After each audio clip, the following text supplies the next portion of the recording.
Hello,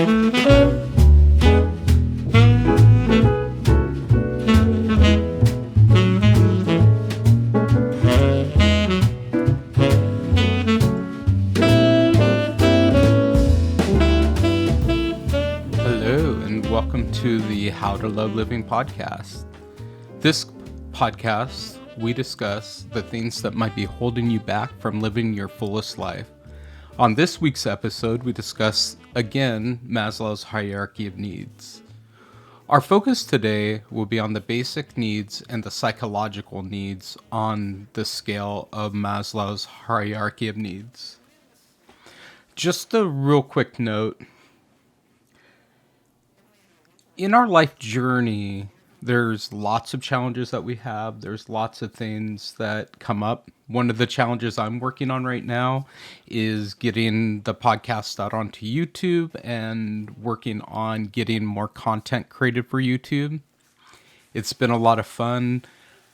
There's been a lot of setbacks, a lot of hours spent trying to get the video converted in After Effects and that fun stuff.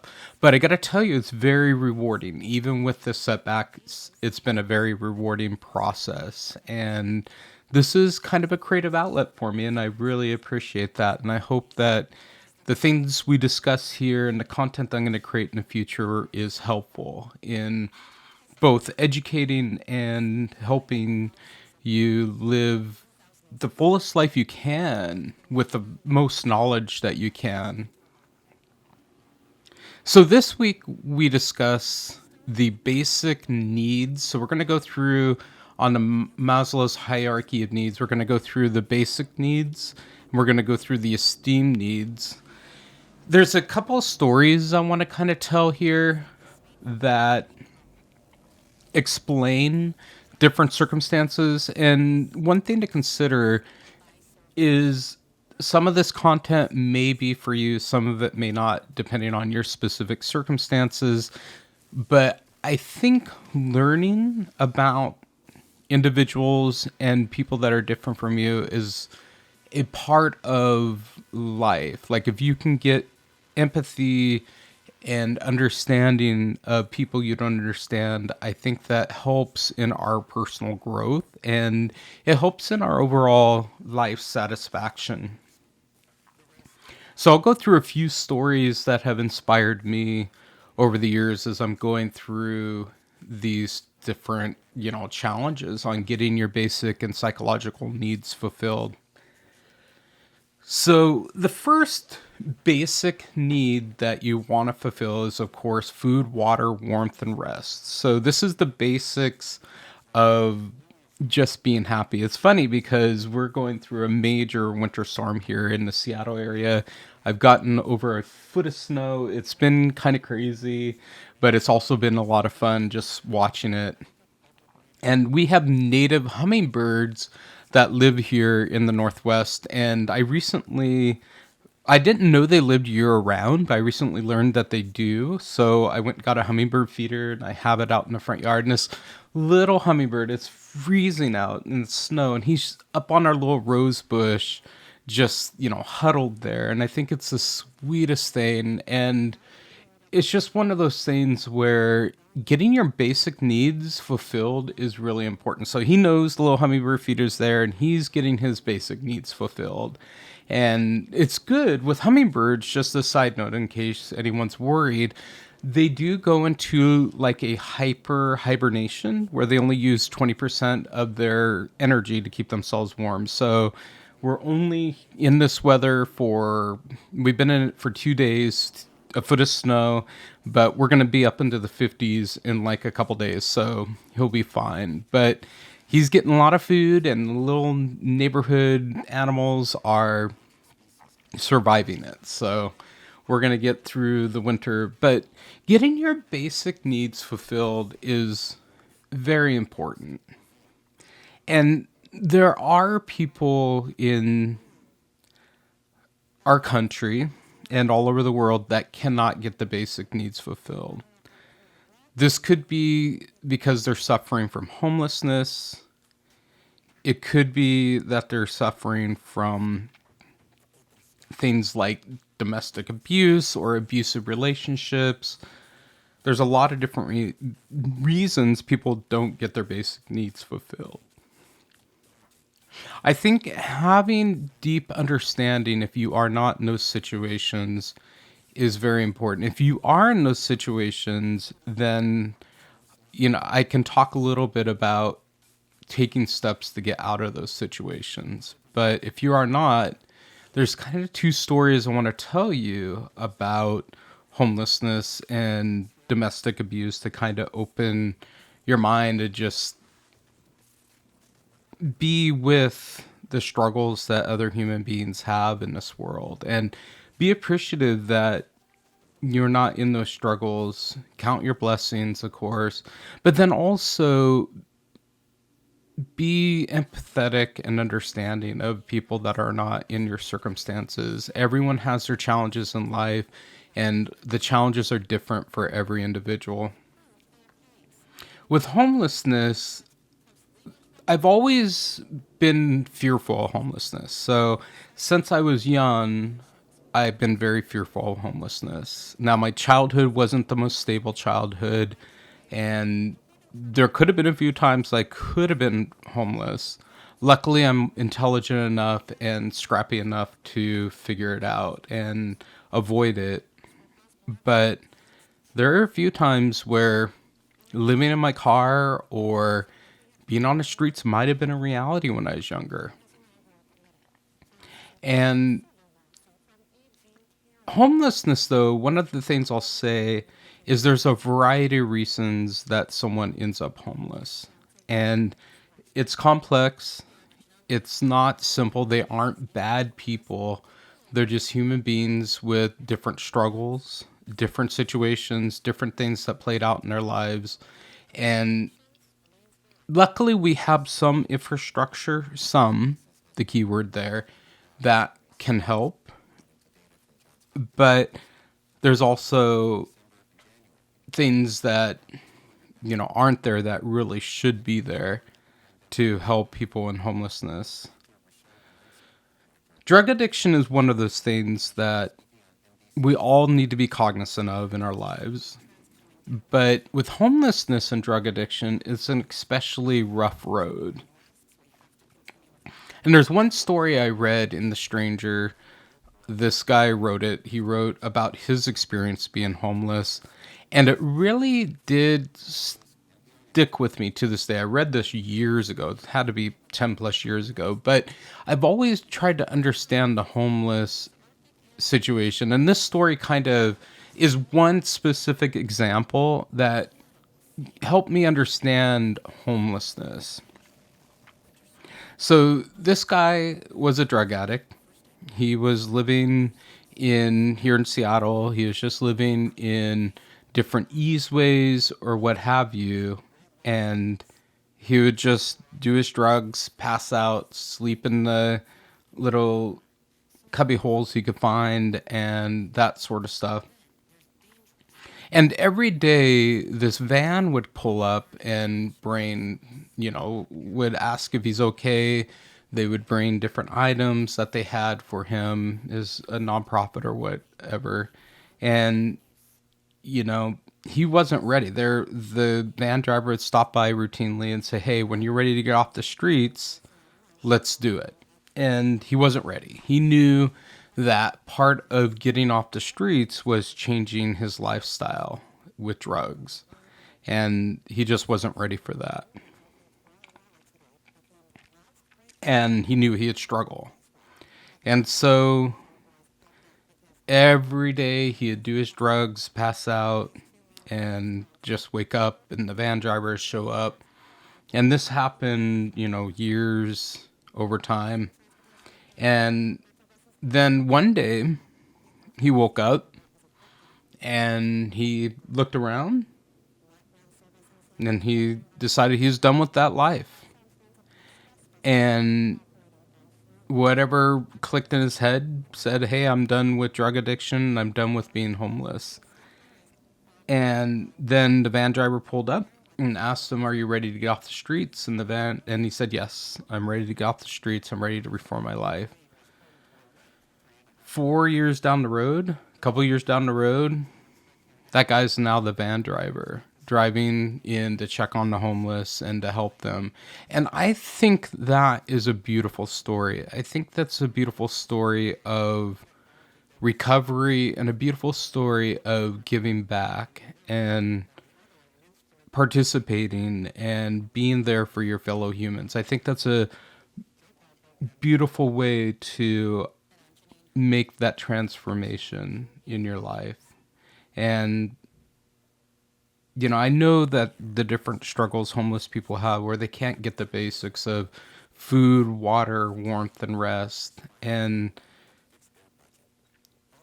I think patience is a great virtue when working with people in different places, especially where they're not getting the basics of life taken care of, where they can't take care of water, food, warmer rest, or they can't take care of their safety needs, security, and safety. So, if anything, if you are not in these situations, please have empathy and understanding that the challenges that different groups have are and different individuals have are very complex and they're not simple. There's struggles just getting ID, and without ID, it's a scary world. I lost my wallet and I lost my birth certificate at one point, and you need one and the other. I lost them all at once. And my social security card, I don't know how I lost them, but I did lose them. And it's very difficult to get a renewed driver's license or get your driver's license again if you don't have other documents to back it up that are quote unquote official, like your birth certificate and social security number. So just be aware of that when you're looking at different people or groups of people. Their situations are complex, and I think having empathy and understanding is very, very important. And if you can help out, then I think you should. But I think that part of the struggle is when a person's ready to change, then they will change. But it's very difficult to get someone to change who's not ready for that change. And I do want to talk about that and talk about how that functions. And when I look at safety and security needs, one of the things that comes to my mind, so of course, safety and security, are you safe and are you secure? One of the things that come to my mind is domestic abuse or abusive relationships. Domestic abuse, is your home a safe place? That's kind of what I look at that as, is are you safe at home? Are you safe to express yourself? Are you safe to do the things that you need to do to thrive? Are you getting your basic needs fulfilled? And with domestic abuse, it's an especially, or even with abusive parents, it's difficult. It's very difficult. It's hard because you love these people dearly, and sometimes you depend upon them dearly for things, your love, safety, even though it's not safe. It's difficult. And each version of domestic abuse and each version of going through parental abuse is different.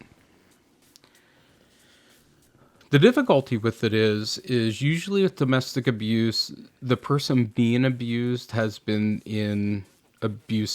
grew up in an abusive household, or they got into situations that they felt like they deserved the abuser that they have, and it's horrible. Usually there's some predication to it. I'm certain that people also fall into it accidentally, but I know that there's a lot of predication of you had abusive parents or what have you, or you're living with abusive parents.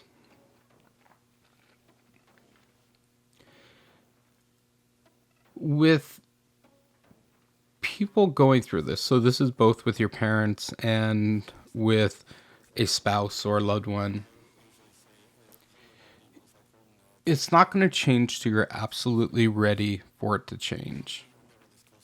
And it's not, if you have a friend going through this or what have you, it's not going to change until you're ready for the change and they're ready for the change. And what that means is if you're in that situation and you're not ready for the change, then what I would do is I would be getting things together for when you are ready for that change. So if you're in an abusive household or, regardless of the abusive household, you're going to have to leave at some point. You can't rely upon those people to change. They're not going to change. The only thing you can change is yourself. And, and I think this is harsh, but this is my recommendation just because I see and have experienced a lot of these things. In a lot of situations, I wouldn't risk it in when you flee. So when you make that decision to leave, I wouldn't look back and I wouldn't tell that person where you're at and I wouldn't stay with family members. I would figure out someone they don't know or find a place they don't know and go there. And sometimes you're going to have to relocate. You're not going to be able to stay if you're interested in your safety. So, that's the difficult part is if you're interested in your safety, then you're going to have to leave all the things familiar behind and make a cut of it. Because if this person, especially if it's a domestic abuse situation, usually domestic abusers thrive on you and they will obsess about you when you're gone, is my experience. And those first probably 6 months to a year are very harrowing times when you leave. But what I'll say is, being a domestic abuse survivor myself 10 years ago plus, when you leave and you survive, it's amazing. You get a lot of freedoms that you didn't have in the relationship. But leaving is scary. And for me, it was very scary. I didn't have to relocate. I didn't move in friends. I didn't move in with anyone. I moved in to a room that was for rent. And then I kind of rebuilt my life from there. And it's totally somewhere where, I just moved to a place that was safe for me. And it was scary because when I left, even months after, sometimes I would catch this person following me in their car after work. And I'd have to lose them on the freeway. It's people get very scary when they're possessive like that. In my situation, I grew up with with abusive parents, so it kind of made sense that then I would seek out an abusive relationship when I grew up, trying to fix the relationship with my parents that I had. And it didn't work, obviously. But what's good is I learned from it, I grew, and now I am choosing healthy relationships and I'm choosing happiness. But it's a journey. Like, it's a journey to get through that. But until you're ready to leave, it's going to be impossible. If you're someone who knows someone going through domestic abuse, you could help and do everything for them. But if they're not ready to leave, then they're not going to leave. And you can't get tied up in it. You can't get disappointed because you helped them and they didn't do anything with it. It's just impossible. Just be understanding, loving, and know they're in hell for all intents and purposes. And until they're ready to leave, and it will be a big thing when they leave because it's almost like you're ripping your life apart. But what I'll say is the journey of leaving was very rewarding once I got through it. Is hell going through it, but I came out a stronger person in the long run, and I didn't mess with it because I knew that the police and other things that are supposed to keep you safe can't keep you safe. And there's just too much violence that goes on in domestic partnerships and in relationships that makes it tough. So I wouldn't even mess with it. If you feel like if this person has harmed you, or if it has harmed a friend of yours or what have you, you need to take it very seriously. No joking around. Once you get an exit strategy, then execute on it. If you're a friend of a person that is going through this, just be their support for unending times and attorney them until they get through it. They're going to vacillate. They're going to struggle. They're going to, because it's painful. It's not an easy situation, but if they can navigate through it, it's such a rewarding experience.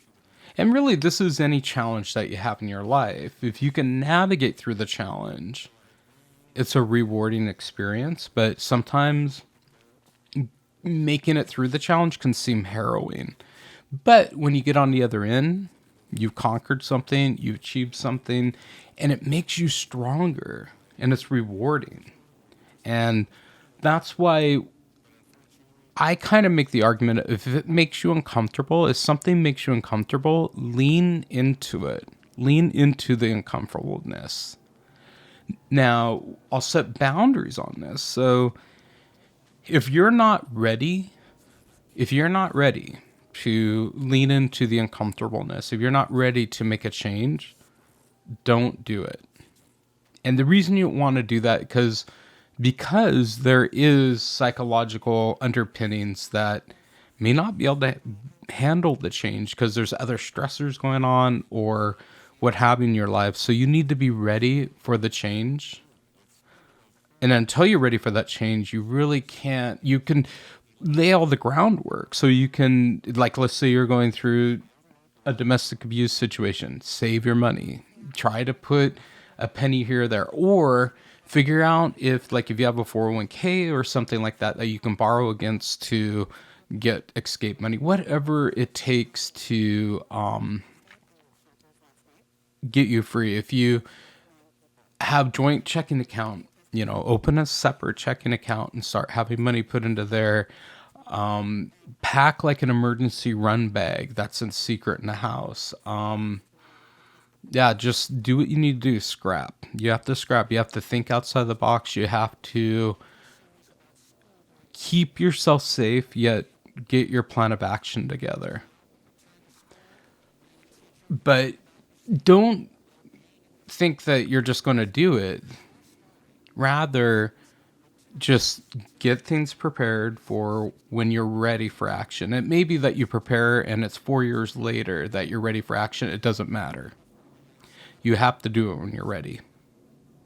And for me, the way it all happened is my situation became so untenable that I left, that I had to get out. And it was very, very painful. But it was a good experience getting out. My life has been a million times more rewarding since then.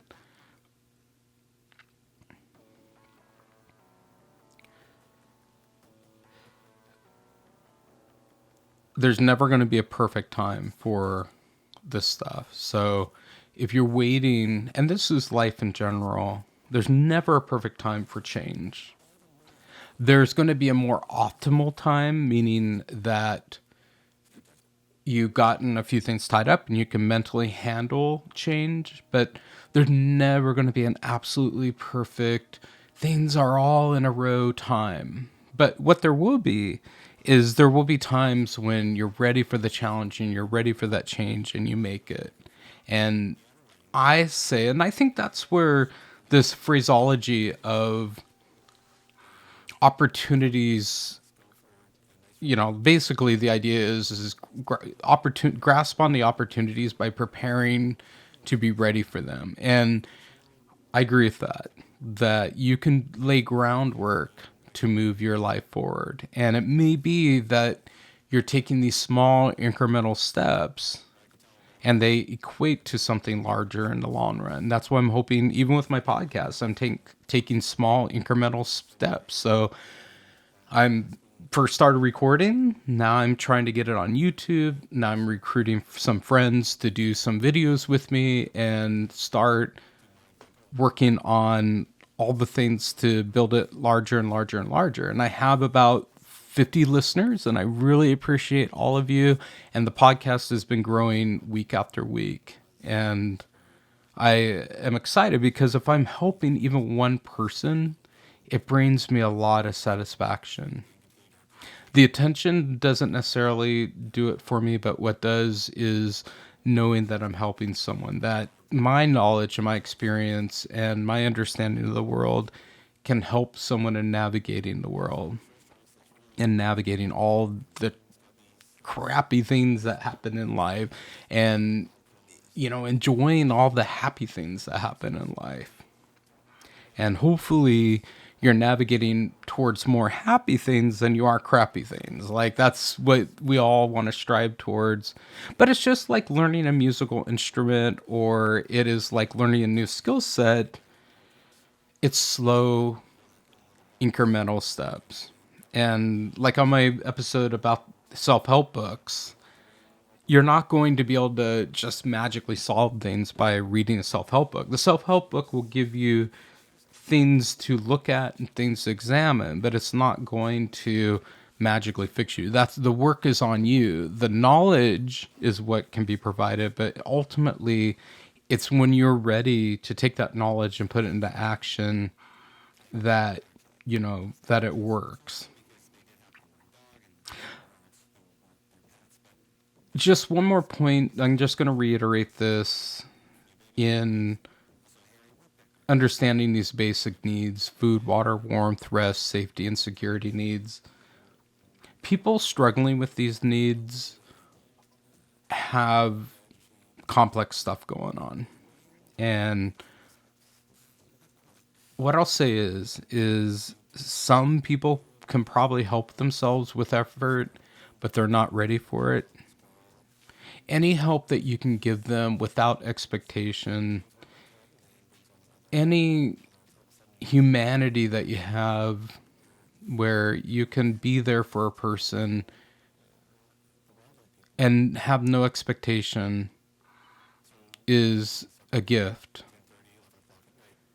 Especially people who are struggling with these such basic things.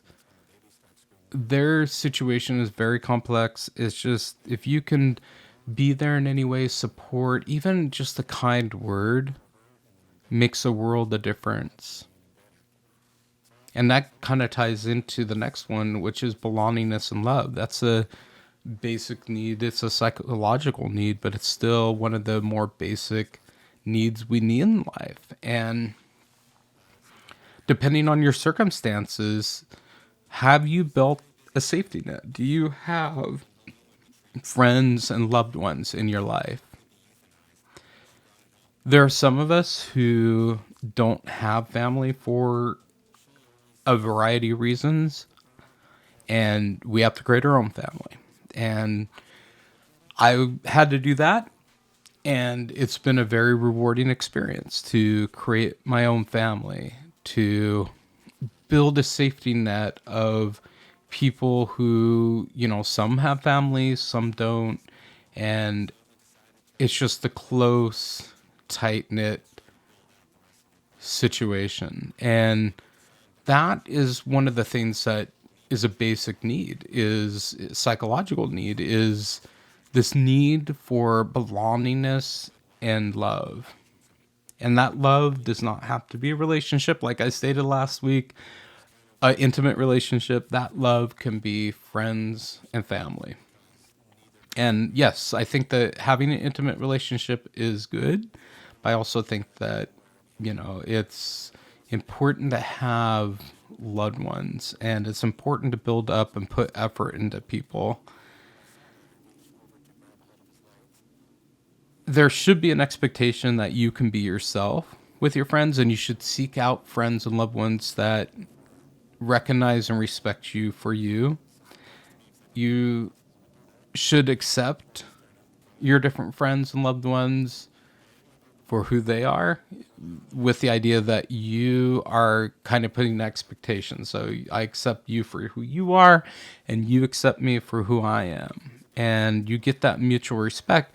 And what I'll say is if you can respect other people for who they are and they can respect you for who you are, those differences make you stronger.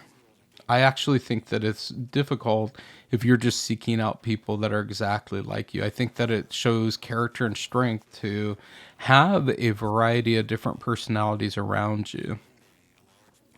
Do you need a million friends?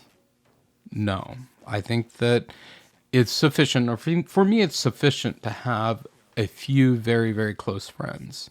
And then I have some acquaintances and that sort of stuff. I don't need to be best friends with everyone.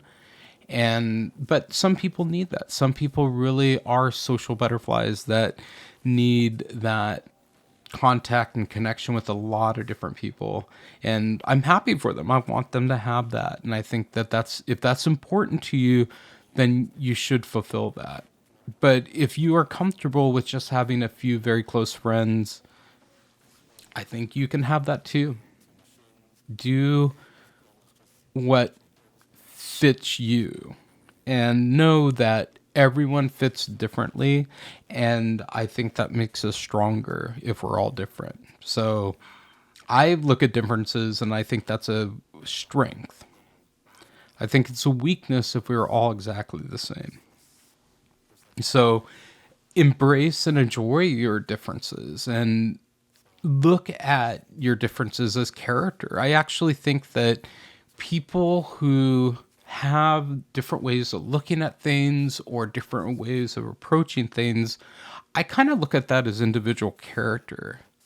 I don't, and an attribute. I don't look at that as a negative thing. And I don't think anyone else should too. Of course, there's going to be a lot of pressure to conform and what have you. For me, if someone is pressuring me to conform, then I just kind of ignore them. I'm not going to conform. I'm going to be the person I want to be, and I'm going to carry the values that I want to carry. And am I perfect? By far, no. But I respect and I care for everyone, and even those I don't understand, I care for them. Although I don't express it to them because that'd be weird, I do love my fellow human beings, and I appreciate all the different characteristics and things that everyone brings to the table. And I feel like everyone should strive to do that with the understanding that we're all different, that we all have our different challenges, that no one is perfect. Yeah, I think this is kind of how we should approach life and embrace it and love it. But if you don't have a safety net and you don't feel like you need one, I would argue against that. I would argue that having close relationships, especially as you get older, and I know it's so stupid because people say that, and it's kind of funny because when I was younger, I kind of had the attitude of I don't need anyone. I can do this all on my own.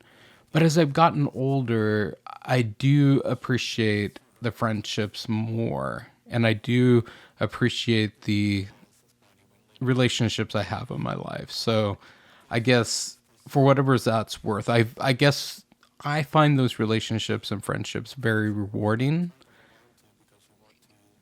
For whatever that's worth, and it's nice knowing that people are there for me.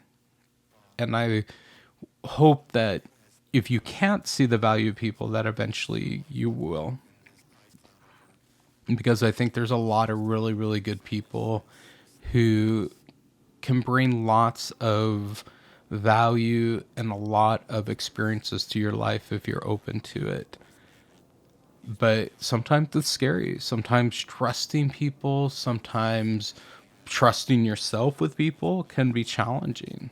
But if you can be open to it and you're ready to be open to it, having people with different perspectives and different life experiences in your life can be a very rewarding thing. Having someone who really likes to organize vacations, having someone who is a critical thinker, having someone who likes artist or something different than you like or what have you brings value to your life because you're learning something new, you're experiencing something new. And, where with all these differences, there's still commonalities. Like for all the differences, there's going to be things that we all mutually like. And the relationships are kind of built around those mutual likes. And then the characters built around all the differences. And I love that. But I don't need to be around people 24/7. I will say that. I appreciate people, but I don't need to be around people 24/7. And I do love my downtime. So find that balance that's right for you. There's no right answer on that one. So the next one, so that kind of covered belongingness and love. The last one is esteem needs. And really, you want to kind of get the basics done. So the water, food, warmth, rest, safety, security, belongingness, and love. Those things you're going to want to focus on first. The esteem needs is something that I feel like once, and it's really higher on the hierarchy anyway. And I think last week I had kind of a question on my mind of which was more important, but I ultimately, I think safety is more important than esteem by far. So getting in a safe place and you can have intermixings of these, but if you're putting focus, I think lower on the hierarchy is more important than higher on the hierarchy because they all kind of build upon each other. So esteem needs, that's really about how you're contributing to the world and what you get out of that and what you get out of it. So there are going to be things that you do in your life that give you nothing. Nothing. Like it's tedious tasks and they give you nothing, but they need to get done. It's just the way life is. Like an example of that for me would probably be, you know, gosh, what would I say? Probably like something that doesn't give me nothing, but I do it anyway, is checking the mail. Like I'm just going to keep it simple. There's nothing in the mail ever for me, but I check it routinely. And it's just something I do.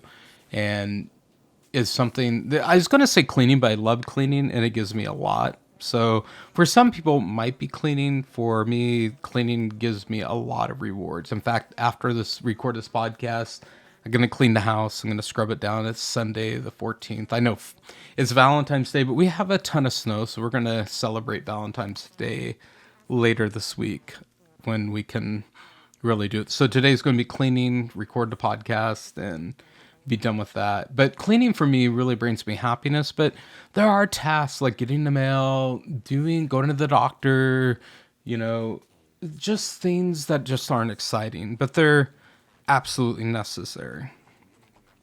But then there are going to be things in your life that are rewarding. And some of this for some people may be a nonprofit that you donate your time with. It may be the job you work in. It may be a hobby that you do. It may be several different things that you do in your life that bring you esteem, that there is some reward. In Daniel Pink's Drive, and I definitely recommend it, I've referenced it before in previous episodes, he discusses esteem from the perspective of what is the reward. And one of the things he discusses in there is the reward that people are looking for are different from individual to individual. Some people really, really, really do love all the attention. I'm not one of those people. I don't mind being recognized, and I don't mind seeing people, and I don't mind like having connection and that kind of stuff. But I hate recognition. And I don't know why I hate recognition. It's not one of those things that gives me like I don't get all ecstatic about it. I think that but there's other people that really love money. I think I'm one of those people. I really like a money reward that helps my esteem. If I'm making more money, then I feel like I'm more successful and I feel like I'm doing more and better. There's some people that, a reward of food or a reward of thank you is what brings their esteem up. So understand what underlies what makes you happy. Like what things in the esteem compartment brings you satisfaction. And I think understanding that will really help you in fulfilling your esteem needs. Some of it maybe, do you feel like a productive member of society? I mean, it's a pretty basic one, but sometimes you don't. Sometimes you feel like, well, I'm not doing everything I can do. That's just part of life. Perfection is not the goal. If you're seeking perfection, I question that. I think what we should be doing is seeking to do better and seeking to be better and seeking to do more and be more. But don't run yourself ragged to perfection and misery. Do something that's rewarding and be satisfied with what you can do with it. And of course, strive to do better. Of course, set goals to excel and do those things. But perfection is one of those things that I had to let go of a long time ago. And it's made my life a lot more happier. Just because I'm not trying to make it perfect. And sometimes, like, for me, I don't do well with vacation planning. It's just an odd thing. If I do vacation planning, I get very specific about what time, when, where, what, why, and how. And if the plan deviates, I get really, really upset and it kind of ruins my vacation. It's just a weird quirk of me. And maybe I've changed over the years, but definitely when I was younger, I was like that. Usually, I either keep vacation plans very, very loose and just accept I'm not going to see everything I want to see, or I have someone else plan it and then I just join along. And it just makes my experience much happier. And so I'll say that. I'll say, understand your quirks and understand all the different parts of your personality to get the most out of something, but don't set yourself up for failure where you end up like me with the vacation planning, where I end up being miserable trying to achieve everything because I want it to be perfect. Being a strong contributor, helping your teammates, helping people, helping customers is a very fulfilling career. And everyone has different things they're doing in life and they have different dreams and they have different things that they're trying to achieve. Sometimes you have to do a reconciliation. There's a point where you have some goal you want to achieve, or you had some place you want to be in your career, you had something that would help your esteem in some way and you never achieved it. I've had that plenty of times where I'm looking at myself when I'm 30, I'm looking at myself when I'm 40, and I'm looking at myself when I'm 50 and 60 and 70 and 80. And you always reflect back and you go, gosh, I wish I would have been in this place. It's kind of pointless. I mean, it's definitely, I think that you should, want to do things and want to be better. But I also think that it's got to be reasonable and it's got to be with your current sense of challenges in mind. And so for me, is a huge reconciliation looking back on my life and thinking, gosh, I'm going to be in this place, I'm going to be this successful, and I'm going to be doing these things. And then as I gotten older, I realized, oh gosh, I don't like doing those things. Oh gosh, that's not what I want to be doing. And then it's reconciling what you are doing and the things that do bring your self satisfaction and looking for the wins and looking for how you are contributing in what you're doing right now. Are you helping someone? Are you making someone's life easier? Are you, creating a work environment, like for me, if I'm creating a work environment where my teammates can be successful and they could have happy families at home because they're happy, because they have a happy career that they're in.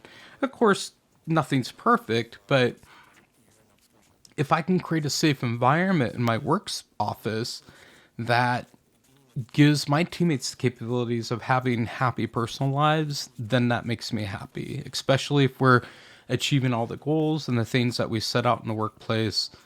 Then that's the satisfaction I get from my career, is that I'm facilitating all these opportunities for happiness in people's lives. And of course, I can't be completely accountable for people's lives because we're all individuals and we all do our own thing. But I can have that satisfaction in knowing that I'm helping them, that I make a small difference in their lives, and that makes me very happy. And no, I'm not curing cancer, and no, I'm not, doing different things, but I'm doing what I can. I'm taking my skill sets and my capabilities, and I'm doing the best I can with them. And, you know, I'm happy with that. I'm very happy with that. In fact, yeah, I'm very satisfied with where I'm at in life. And is it perfect? No. Is it, where I want to be? Nah, I do now. When I was younger, I didn't want to, but now I'm like, yeah, this is where I want to be, and this is what I want to be doing. And in a way, I am reconciled to not being that doctor and not being that lawyer, not being this extremely wealthy person, but rather knowing that I had a happy life, and knowing that although I had a lot of challenges in my life, I overcame them, and I am able to do more, and I'm doing more on my own terms. So I'm making decisions that I know will make me happy, or I think will make me happy. And if they don't make me happy, then I course correct as I go through. But I'm not angsting about what I didn't achieve or living another life.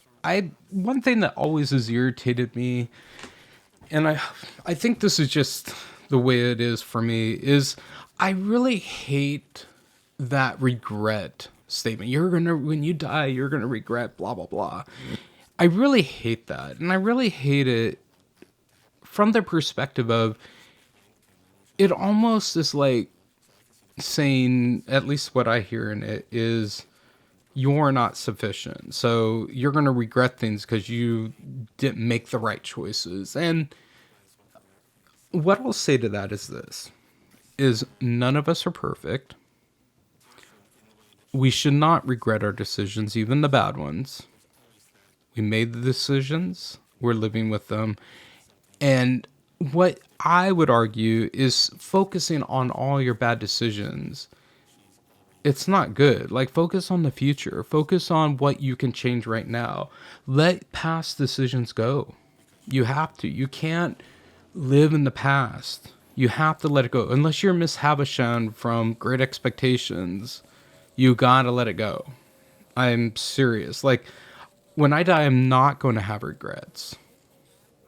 There may be things that I've made decisions on, but I understand why I made the decisions I made. And my hope is that we all can get to that point where we can be the best individual that we can be, that we can contribute, that we get all our needs taken care of, that we're working to improve ourselves. But don't live in regret, and don't live in the past. Live in the now, live in the future, build the future. Well, okay, I've gone on for a while. I'm thinking this is going to probably be my longest episode, maybe. I don't even know. I don't even know how long I've been recording. But I'd really like to thank you for listening. Thank you for listening each week. I really do appreciate the regular listeners. I can see you out there. I can see the podcasts being downloaded in different parts of the United States and all over the world. And if I'm helping you, I really am glad. If I'm teaching you something new or getting you to think in a different way, that makes me really happy. And I want to continue to do these challenges of, growing and thinking in different ways and seeing things in different ways that will help me live a happy life. And maybe I can help you in building more happiness in your life. But anyway, next week we will be talking about the last item on Maslow's hierarchy of needs, and this is self actualization. And I'm going to dedicate a whole episode to that because I think that the self actualization is a pretty interesting topic, and I just want to kind of discuss how that looks for different people. And I think it'll be good because I think they all build upon each other. But self actualization is kind of the very top of his pyramid, Mr. Maslow. And I think that's the one that's going to be the interesting one. It's just discussing self fulfillment and self actualization and kind of reaching that highest peak of yourself. So exciting stuff. So anyway, thank you for listening. If you want to contact me, you can contact me at contact@howtoloveliving.com. You can visit howtoloveliving.com. I am working on the YouTubes. I got one episode out there. I'm working on exporting the rest, and I'm going to put this one out there as well. Thank you for listening, and I will see you next week. Have a great week.